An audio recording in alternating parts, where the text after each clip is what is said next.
ఏపీలోని అన్ని రైల్వే స్టేషన్లలో ఈగల్ జీఆర్పీ టీం విస్తృత తనిఖీలు నిర్వహిస్తోంది. ఇతర రాష్ట్రాలకు కోరమండల్ రైల్లో తరలిస్తున్న గంజాయి చాక్లెట్లను గంజాయిని ఈగల్ టీం సీజ్ చేసింది.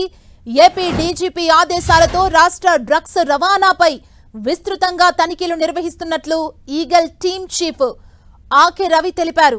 ఏపీలో డ్రగ్స్ నిర్మూలన లక్ష్యంగా అడుగులు వేస్తున్నట్లు ఆయన చెప్పారు. గంజాయి సాగుకు ప్రత్యామ్నాయంగా పంటలు సాగు చేస్తున్నామని, ఏపీలో ఎట్టి పరిస్థితుల్లోనూ గంజాయి సరఫరా చేస్తే అడ్డుకుంటామన్నారు.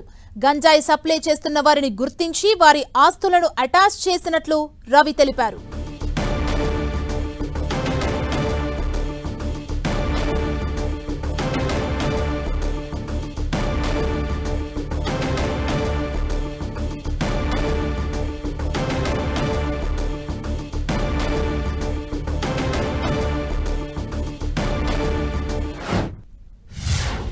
ఆపరేషన్ ఈగల్ ప్రారంభించడం జరిగింది.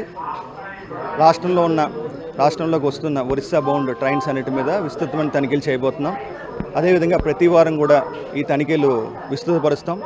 సమాచారం బేస్ చేసిన కొన్ని ఆపరేషన్స్, అదేవిధంగా జనరల్ చెకింగ్స్ ముఖ్యంగా ఈ ట్రైన్స్లో కూడా చేయబోతున్నాం. భవిష్యత్తులో ఈ ఆపరేషన్ కొనసాగుతుంది. అదేవిధంగా ఈగల్ బృందాలు కూడా ప్రత్యేకంగా ఏఎస్ఆర్ జిల్లాలోని గంజాయి సాగు పూర్తిగా నిర్మించడం జరిగింది. ప్రభుత్వం ఈ ఆల్టర్నేటివ్ క్రాప్స్ ద్వారా, అదేవిధంగా పోలీసులు డ్రోన్ సర్వేలెన్స్, శాటిలైట్ టెక్నాలజీ, అదేవిధంగా ఆర్డినెన్స్ సెర్చ్ ఆపరేషన్ ద్వారా సాధించడం జరిగింది.